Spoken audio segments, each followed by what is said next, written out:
thank me later. Like, franchement, si avec ça vous réussissez pas votre stick press, moi je sais pas. Tuto plus les 12 and don't, done. Hello guys, welcome sur une nouvelle vidéo. Moi c'est Choco et aujourd'hui on va parler des 12 and don't pour faire votre stick press. Donc j'étais censée publier cette vidéo il y a un petit moment, mais bon, certains événements ont fait que ce n'était pas possible, mais I'm here. J'ai ma liste sur mon téléphone et donc je suis prête. Alors, on va démarrer avec les do. Donc, en gros, ce que je vous recommande de faire pour réussir vos stick press. Donc, en premier, la première chose importante, c'est l'hydratation de vos cheveux. Absolument faire des soins hydratants avant, pour moi c'est un plus. Plus vos cheveux ils sont hydratés, moins ils ont tendance à se casser et moins ils ont de chances d'être abîmés par tout le processus qui va suivre. Donc ça fait partie un peu de la préparation de vos cheveux que vous faites avant de démarrer votre stick press. Faites attention à prendre, je précise, des soins hydratants parce que c'est vrai que même moi avant j'avais tendance à prendre des soins reconstituants, des soins kératine, etc. Mais c'est pas des soins hydratants. Et donc du coup au bout de quelques jours vous allez voir que vos cheveux ils sont secs et vous n'allez pas comprendre pourquoi. Donc voilà, soins hydratants, je pense que c'est l'une des premières choses que vous devriez faire et ça fait partie de la préparation lorsque vous faites votre shampoing, etc. Et aussi je dis ça parce que je sais qu'il y en a pas mal qui font leur stick press ou leur lissage sans faire de soin. C'est-à-dire qu'ils vont faire shampoing après shampoing, séchage, stick press. Mais non, ne skippez pas à la partie soin avant votre stick press. Franchement, vous allez me remercier. En tout cas, si vous ne les faites pas aujourd'hui. Ensuite, le deuxième point que j'avais noté, utiliser des protections heat damage. Of course, qui ne le sait pas aujourd'hui en 2023. Moi j'utilise celle de Redken comme vous avez pu voir dans mes vidéos, mais il y en a plein d'autres qui sont pas mal du tout aussi. Indispensable avant d'utiliser tout ce qui est heat, donc sèche-cheveux et lisseur. Moi ça me permet de pouvoir conserver mes curls, mes boucles et garder un peu mon afro et pas avoir des mèches mortes partout. Les seules fois, j'en ai quelques-unes, mais celles que j'ai en fait c'est parce que quand j'étais chez le coiffeur, la coiffeuse n'avait pas mis de protection ou elle passait 15 fois sur mes cheveux alors que mes cheveux étaient déjà lisses. Et c'est toujours quand je vais chez le coiffeur que je me chope du heat damage, je crois, parce qu'ils ont pas, je sais pas, normalement ils sont censés avoir l'habitude. Moi quand je fais mes stick press et mes lissages à la maison j'ai pas de problème, et dès que je vais chez le coiffeur j'ai des problèmes, donc au bout d'un moment j'ai arrêté d'y aller. Ensuite en gros procéder par petites sections, pas trop petites non plus, mais ce que je veux dire c'est que si vous prenez des sections trop grandes pour passer soit le lisseur ou soit le sèche-cheveux, vous aurez tendance à devoir faire beaucoup de passages pour être sûr que ça soit sec. Alors que si vous prenez une section qui est relativement petite, par exemple au lisseur, un passage ça suffit. Si moi je prends par exemple une grosse... Après ça dépend de vos cheveux, s'ils sont fins ou ils sont épais bien sûr. Mais moi je sais que si je prends une grosse section, j'aurais tendance à devoir passer plusieurs fois avec le fer à lisser, ce qu'il faut éviter parce que normalement c'est un passage, mais passer plusieurs fois sur la mèche pour qu'elle soit bien lisse et comme je veux. Alors que si la mèche est assez on va dire fine, un passage ça suffit et la chaleur est bien répartie à tous les niveaux. Donc voilà, donc prenez des sections qui sont assez fines. Pareil pour le sèche-cheveux, ça vous évite de devoir vous arracher les cheveux, vous êtes sûr que vos cheveux ils sont bien démêlés. C'est vraiment important, ou du moins c'est un conseil que je recommanderais dans mes doux. Et aussi parce que faut savoir que la partie sèche-cheveux elle est très importante parce que c'est là où vous allez détendre au maximum vos cheveux avant de passer au lisseur. Donc le mieux vous faites cette partie sèche-cheveux, détente, etc. mieux ça sera avec le lisseur. Parce que sinon, pareil, c'est pas la peine. Enfin c'est compliqué quoi. Donc d'où petite section pour le sèche-cheveux et pour les lisseurs. De manière à ce que vos cheveux soient bien détendus, que vous évitez de vous arracher les cheveux en le faisant, que vous évitiez les nœuds et que vous évitez de faire 10 000 passages sur une même mèche qui est trop épaisse. L'autre point que j'avais, c'était utiliser un lisseur qui est adapté. Aujourd'hui, vous n'avez pas besoin de mettre 300 balles dans un lisseur pour avoir un lisseur de qualité qui vous brûle pas les cheveux. Le lisseur ne brûle pas les cheveux, mais vous voyez ce que je veux dire. En gros, pour avoir un bon lisseur, vous n'avez pas besoin d'avoir un énorme budget. Le mien, qui a des plaques de kératine, j'ai payé quoi, peut-être 40 € ou quelque chose comme ça. Après vous avez oui les GHB etc qui coûtent 200 et quelques, régulation de chaleur etc. Mais vous pouvez trouver des bons lisseurs à un bon prix. Moi j'ai mis la référence du mien pareil dans toutes mes vidéos que je fais avec mes routines cheveux si vous êtes intéressés. Donc je vous conseille quand même des lisseurs qui ont des plaques de kératine. En tout cas moi je préfère pour mes cheveux, c'est ce qui convient le mieux. Et aussi qui vous permet voilà, de régler la chaleur. Ça paraît con comme ça, mais le lisseur il joue aussi beaucoup sur la qualité de votre slick press, sur la manière dont la chaleur elle est appliquée sur vos cheveux et sur le rendu final. Donc essayez d'investir dans un lisseur qui est correct, qui ne vous tue pas les cheveux et qui régule correctement la chaleur et dont les plaques permettent de lisser correctement. Donc voilà, et le cinquième point et le dernier point pour les doux, prenez votre temps. Prenez votre temps. Moi quand je fais mon slick press, ça peut prendre 3-4 heures facile. Et ça peut être assez long. N'hésitez pas à faire des pauses, ne bâclez pas, prenez votre temps pour démêler vos cheveux. Je sais que c'est long, je sais que ça peut être chiant. Mais prenez votre temps, que ce soit au moment où vous les démêlez, c'est-à-dire quand ils sont mouillés, parce que c'est là où ils sont le plus fragiles, mais aussi lorsque vous les séchez avec le sèche-cheveux. C'est vrai qu'avant, moi j'avais tendance à bâcler cette partie-là parce que déjà le sèche-cheveux me donnait chaud.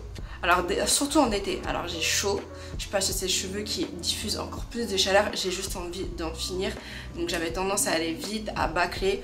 Prenez votre temps s'il faut, faites une pause de 15 minutes, après vous reprenez. Mais c'est vraiment important. Enfin, normalement, c'est censé être aussi ça fait partie du bien-être, quoi. Enfin, votre petit self-care, prendre soin de vous, prendre soin de vos cheveux. Et vous allez voir qu'à partir du moment où vous commencerez à prendre votre temps et à appliquer ces conseils tout de suite, et vous aurez moins de casse. Vous verrez que votre méthode pour vous y prendre, elle sera beaucoup mieux. Donc voilà, prenez votre temps, ne bâclez pas, prenez le temps de faire une passe, prenez le temps de démêler, faites des pauses, buvez de l'eau. Comme vous avez pu voir dans mes vidéos, je bois de ouf quand je fais mes routines cheveux parce que c'est juste épuisant en fait, c'est un effort. J'ai mal au bras, je descends plus. En plus de ça, il faut avoir la force pour démêler, il faut avoir la force pour faire derrière. Donc voilà, prenez votre temps. Ensuite, on va passer à la partie des don'ts. Donc,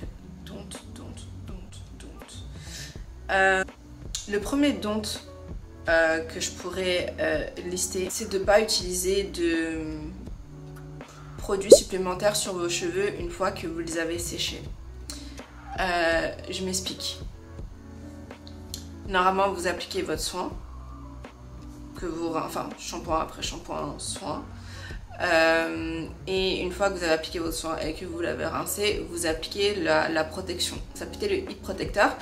Et une fois que vous avez appliqué ça et que vous séchez vos cheveux, enfin n'appliquez rien d'autre à part si vous avez une protection ou quelque chose qui peut faciliter le lissage.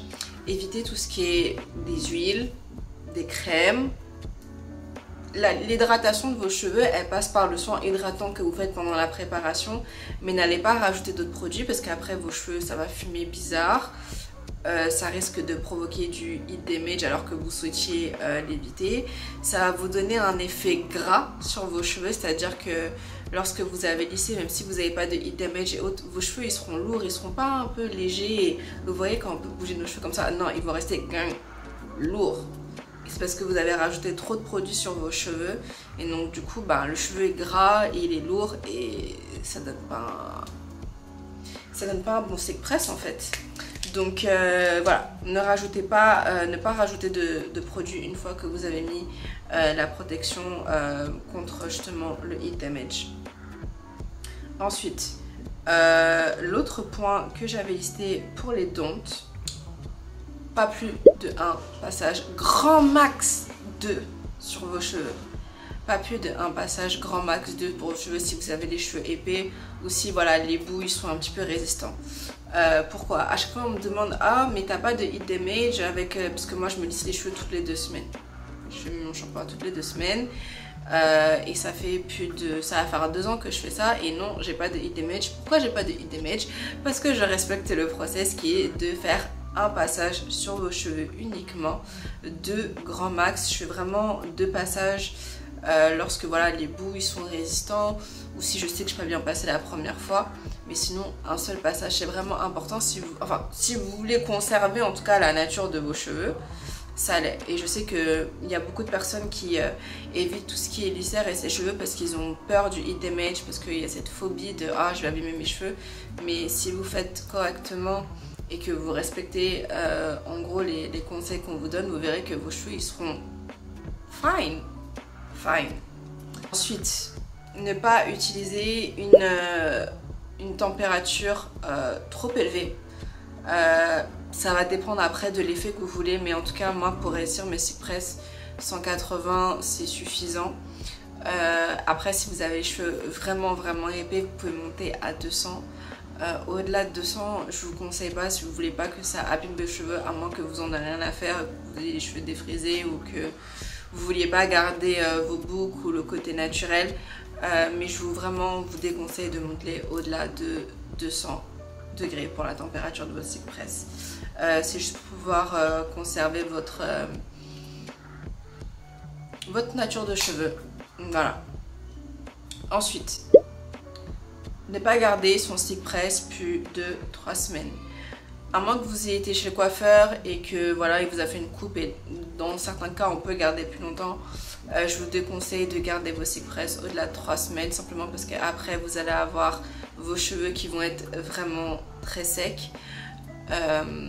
Vous allez avoir de la casse, vous allez avoir tendance à vouloir repasser le lisseur plusieurs fois pour pouvoir entretenir votre coupe, votre cypress, et tout ça en fait c'est pas bon, ça va un peu détruire vos cheveux, ça va les abîmer. Essayez de vous tenir vraiment à votre routine, genre je sais pas si elle est de faire votre shampoing après shampoing et soin toutes les semaines ou si c'est toutes les 2 semaines. Au-delà de 3 semaines, je trouve que c'est pas un bon combo pour garder des cheveux en bonne santé. Faut quand même qu'il y ait une hydratation. Moi je sais que sur mes cheveux par exemple, une fois que j'ai fait mon stick press, donc j'ai fait toute ma routine cheveux, je rajoute rien sur mes cheveux. J'ai peut-être rajouté un petit peu, même pas, je rajoute même pas d'huile sur mon crâne. Qu'est-ce que je raconte? Je rajoute rien. Donc ça veut dire que la prochaine hydratation elle se fait au prochain soin. Si mon soin il est dans 1 mois, je peux pas hydrater mes cheveux tous les mois, c'est pas possible. Donc du coup c'est pour ça qu'au-delà de 3 semaines je vous déconseille, et puis ça ressemble plus à rien. Donc enfin n'oubliez pas de couper vos pointes régulièrement. C'est ce qui va donner aussi un bel effet à vos slick press, parce que regardez certains de mes posts sur les réseaux sociaux de l'année dernière, je vous montrais quand j'ai coupé mes cheveux, j'avais plein de fourches. Je sais pas pourquoi je voulais pas les couper. En fait, si je sais, ça me faisait mal de les couper, ça m'embêtait vraiment parce que j'avais vraiment négligé sur la fin. Mais en gros, c'est toujours plus beau lorsque vous avez des belles pointes, lorsque vos bouts ils sont beaux, ils sont pas abîmés. Avoir des fourches et autres, ça implique de passer plusieurs fois le lisseur. Ça provoque de la casse aussi, parce que du coup vous allez avoir des cheveux qui vont s'en mêler au niveau des pointes, et la clé pour faire pousser vos cheveux c'est d'entretenir vos bouts, parce qu'en fait c'est vos bouts qui ont tendance à se casser, et donc du coup vous demandez mais pourquoi mes cheveux ils dépassent pas un certain stade. Vos cheveux ils poussent, c'est juste qu'ils se cassent. Donc si vous coupez les pointes régulièrement avant qu'elles s'abîment trop, avant d'avoir des fourches, déjà ça va vous aider avec la pousse de vos cheveux, mais en plus ça vous donnera un meilleur rendu pour votre slick press, ça fera en sorte qu'ils tiennent plus longtemps, et ça facilitera aussi toute la routine que vous faites au moment du stick press, c'est-à-dire votre shampoing, votre après-shampoing, tout ce qui est démêlage. Lorsque vos pointes elles sont nickel, vous n'avez pas de problème, alors que généralement lorsque les pointes sont abîmées, vous avez beaucoup de nœuds, vous avez beaucoup de casse, ça devient vite assez chiant à gérer, on va dire. Donc voilà, c'est mes 12 and don't pour réussir votre stick press. Si vous avez des questions, n'hésitez pas. Si vous voulez ajouter des commentaires ou si vous avez d'autres marques à ajouter pareil, n'hésitez pas. Thank me later. Like, franchement, si avec ça vous ne réussissez pas votre stick press, moi je sais pas. Tuto plus les 12 and don't, done. Mais merci d'avoir regardé. N'oubliez pas de liker, commenter et vous abonner. Et on se retrouve prochainement.